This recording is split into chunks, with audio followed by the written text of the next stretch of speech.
The credit cards I use are constantly changing, so here's exactly what's in my wallet right now for the fall of 2024, including an interesting new card that I finally got approved for after all these years, as well as just an overall update on my credit card strategy that is going to be changing a little bit here. But I think this might be my best wallet setup yet, and it all starts with credit card number one, which is the Amex Gold. So the American Express Gold card is back in my wallet after I took it out a few months ago in exchange for the Citi Strata Premier, and the main reason I really had for swapping in the Strata Premier back then was just because I was working towards a limited time sign-up bonus of 75,000 points after spending $4,000 in the first 3 months. For me, when there's a good offer like that for a card that's only $95 per year, I'm almost always going to try to take advantage of it. But then on top of that sign-up bonus, the Strata Premier is also just a credit card that I sort of wanted to test out after it recently got updated, because I also think it's one of the best points earning cards on the market. And that's because it covers a ton of categories by earning 3x points per dollar on air travel, hotels, restaurants, supermarkets, gas stations, and EV charging stations. Plus, it also gives me access to Citi's transfer partners, so now I can take all the points I have from this card and certain other Citi cards and then redeem them towards travel. Now, technically, the Amex Gold still manages to match or beat the Strata Premier in a few of these categories because it also earns 3x points on flights, and then it's going to be slightly better on food spending by earning 4x back on restaurants and groceries. But is the 1 extra point per dollar on those food categories really going to be worth it, considering that the Gold card also recently was updated as well, with now a new annual fee of $325 per year versus only $95 per year on the Strata Premier? The answer to me really came down to a combination of two factors that's going to vary from person to person. But number one, what is your annual food spending? And then number two, will you get any value from the credits on either one of these cards? On one end, if I get zero value from any of the credits, then there's going to be a $230 difference in the annual fees here. And that basically means that I have to spend $23,000 on food alone every year just to justify earning that extra 1 point per dollar from 4x on restaurants and groceries with the Gold card versus 3x on the Strata Premier. And that's also assuming that my points are only worth 1 cent per point, which is sort of the minimum value, but I'd like to always be conservative when I'm comparing options. But on the other end, when you factor in the older credits on the Gold card for Uber and then dining with select dining partners, along with the recently added credits as well for Dunkin' and Resi, plus the $100 hotel credit that's going to be over on the Strata Premier card, that can really sort of change the way you look at which card is going to be worth it to have in your wallet when just comparing these two cards alone. For me, I know I'm going to realistically use the full $120 of Uber credits and then the full $100 of Resi credits, but pretty much none of the other credits, just based on my own normal spending habits right now, if I'm being honest with myself. So that means my $325 annual fee on the Amex Gold is actually going to be more like an effective annual fee of $105 per year. That's honestly a lower effective annual fee for my Gold card compared to before the recent changes, because before the old annual fee was $250 and then I was pretty much only getting $120 in value from the Uber credit. So back then my effective annual fee was right around $130 per year, but again, now it's down to $105 with the recent addition of that Resi credit. So that's actually pretty good for me, even though in general, I am not really a fan of Amex making the Gold card more of a coupon book. Now for the $100 hotel credit over on the Citi Strata Premier, I know that I may or may not use that depending on my overall travel plans, because you do have to spend at least $500 through Citi Travel to get that credit, and the prices through Citi Travel aren't always the best. So assuming I do not end up using that credit, that means I'm really only paying $10 more per year to have my Amex Gold card versus the Citi Strata Premier. And so to me, earning 4x back on restaurants and groceries with the Gold card right now is just going to make the most sense based on those numbers, even though I do want to point out that this card might not make sense for everyone after those recent Amex changes. Also, I'll still probably end up using the Dunkin' credit at least a couple of times throughout the year now that I have it. And another thing I wanted to point out here is that I do tend to save maybe 40 to 50 bucks per year through the Amex offers over on my Gold card, which always seem to be the best offers among the major issuers. So again, for now, I think the Gold card is still going to be the best fit for me personally, and so that's why it's back in my wallet.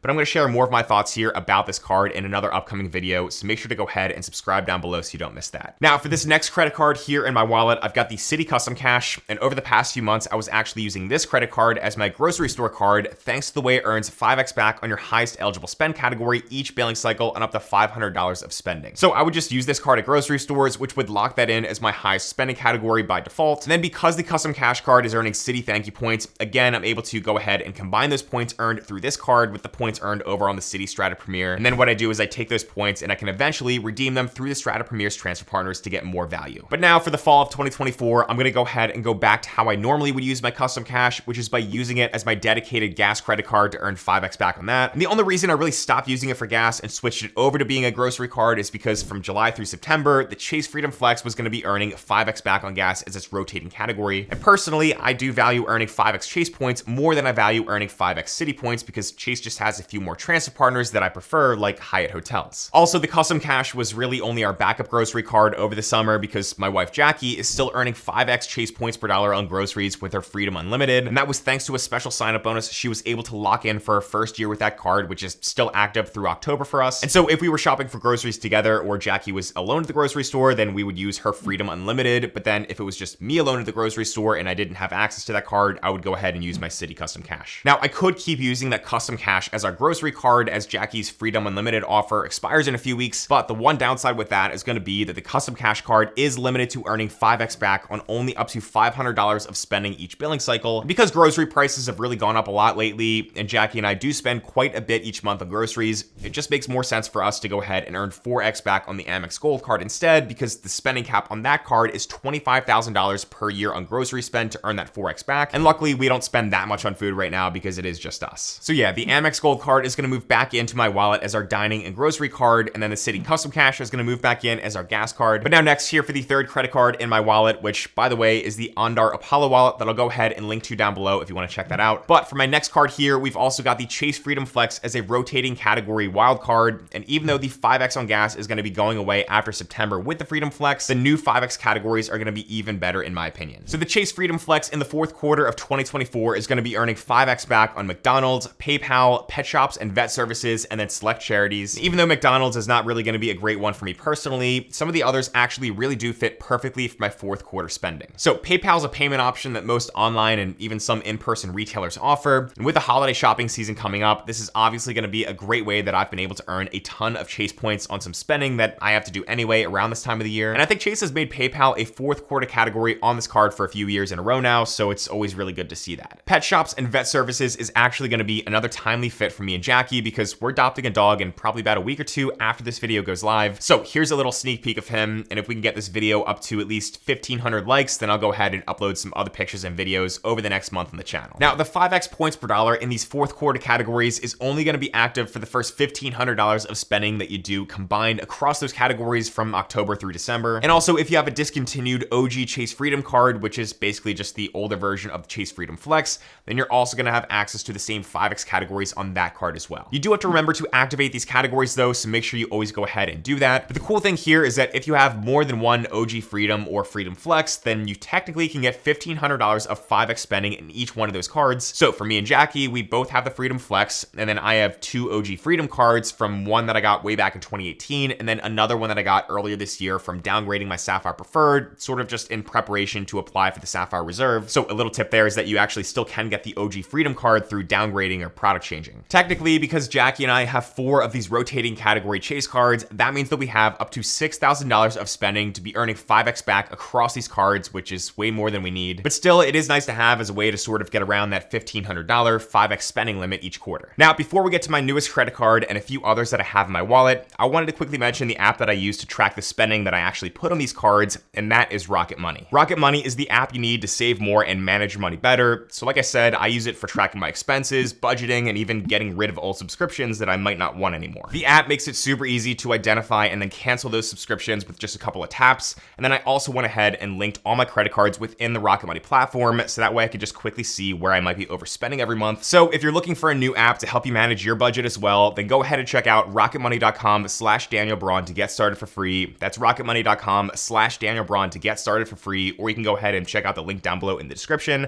And thank you to Rocket Money for sponsoring this video. Now, to go along with the Freedom Flex and Freedom cards that Jackie and I have, there is going to be another card here, which is actually a new one that I finally decided to go ahead and get after putting it off for way too long. And that is going to be none other than the Discover It cashback card. Now, I just got this card, which might sound crazy because it is probably one of the best beginner credit cards out there that really anyone can get. And there's honestly no good reason for me not getting it like 7 or 8 years ago, other than the fact that I guess I just saw a couple of Chase cards at that time, and that sent me down the whole path of travel credit cards that kind of caused me to skip over the Discover card. So I've always planned to go ahead and go back and eventually add it to my wallet when the timing felt like it was right. And right now it did seem like it made the most sense for my strategy. I still prefer travel cards, but if I'm going to use a cashback card, then I think it has to have no annual fee, and it also has to earn at least 5% cash back in some way in order to give me enough value to justify using it over any of the travel cards I have. And luckily, the Discover It card checks both those boxes. The real reason I'm getting it right now is because, first of all, the Discover It is going to work very similar to the Chase Freedom Flex card by earning 5% back in rotating quarterly categories on up to $1,500 in spending each quarter. And for the fourth quarter of 2024, those recently announced categories are going to include Amazon.com and Target. So again, with the fourth quarter being a time of the year with some potential for some increased spending around the whole holiday shopping season, those are both going to be very easy ways to earn 5% cash back because Jackie and I both shop a lot at Amazon and Target. And Jackie was actually way smarter than me when she started her whole credit card journey because she already has the Discover It card and she probably got it way back in 2016. So now we both have the card and we both can take advantage of those really good 5% fourth quarter categories. Now, the other reason I got this card for my current wallet setup is because of where I'm anticipating my overall credit card strategy is going to be next year in 2025. And what I'm thinking about for next year is to sort of start slowing down a bit on applying for new personal cards so that way I can let my number of hard inquiries over on my credit report decrease, get my credit score up to where I want it to be, and then hopefully, maybe possibly buy a home at some point next year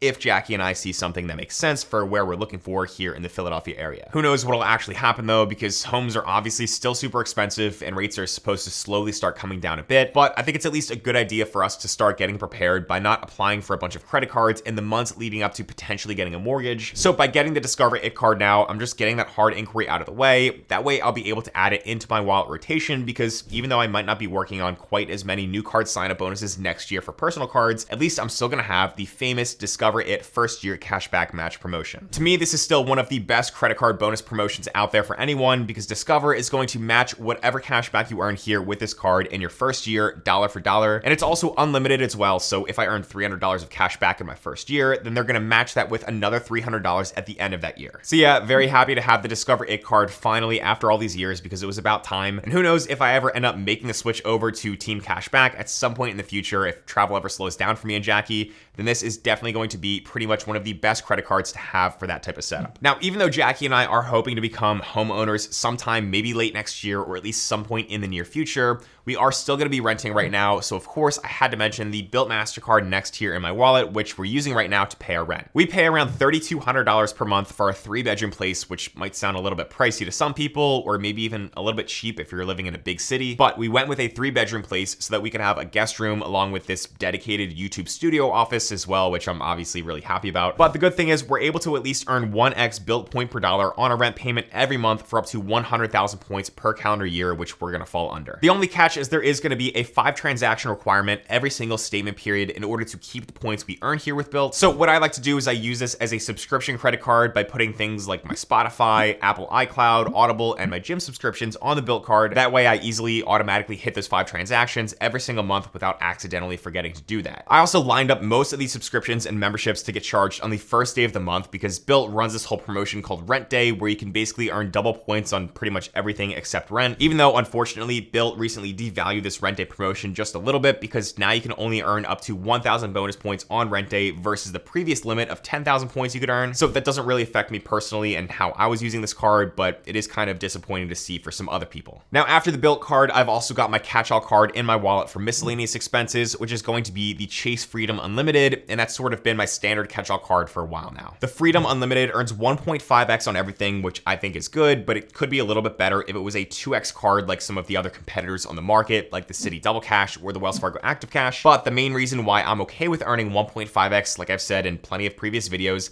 is because of the fact that I have a Sapphire card with my Chase Sapphire Reserve, and having that card allows me to combine my Chase points that I earn here under the Freedom Unlimited with my Sapphire Reserve. That way I can go ahead and transfer over to Hyatt, which is my favorite transfer partner for hotels, just because it's such an easy and consistent way to get good redemption value that's above 2 cents per point. Only Chase and Bilt points transfer over to Hyatt, which is why I have such a heavy focus on those cards here in this wallet setup. But then I have some other cards as well, like the Amex Gold and the Citi Custom Cash, for example, to earn points with some of those other issuers, which then I typically redeem for flights with their transfer partners. So honestly, I do like Chase cards, but if Hyatt ever went away as a transfer partner for some reason, then I would definitely decrease how much I use them. Now, Jackie has the Freedom Unlimited as well, and her elevated bonus that I talked about earlier is going to be running out towards the end of October. So she was using this card a lot over the past year to earn 5x back on groceries and actually at gas stations as well, but now this is probably going to go ahead and turn into her catch-all card too. She does also have the Capital One Venture X as a catch-all card, which is going to be another great option that we do typically use in our setup because it's earning 2x back on everything. But honestly, again, because we're running pretty low on our Chase points for Hyatt transfers, we're just sort of focusing on using our Freedom Unlimited as our catch-all card of choice. Now, some people might disagree with that, which I totally understand, and that's okay, but sometimes it's also not all about the numbers because personal choice does come into play as well. And I could even argue the fact that the value that we've been able to get from some of our recent high redemptions actually does justify our choice here. So to me, as long as you have a good reasoning behind why you're using a certain credit card over another one, then that's all good, because there's always going to be a subjective element to the whole credit card game as well that's important to consider. Now, to round out my wallet setup, I've got a few more quick credit cards to cover. So next, there's going to be the Chase Sapphire Reserve, which normally I would use to book hotels if I'm not using points, and I would also use that card for any other miscellaneous travel, including rental cars, because of the primary auto rental coverage it comes with. But the main reason I've got it in my wallet right now is for earning 3x back on miscellaneous travel, because Jackie and I are actually heading over on a trip to Amsterdam right after I pretty much finish filming this video. What I like about the Sapphire Reserve is that Chase defines travel as a very broad category, so a lot of things like trains, buses, boats, and even more is going to give me 3x back on this trip, because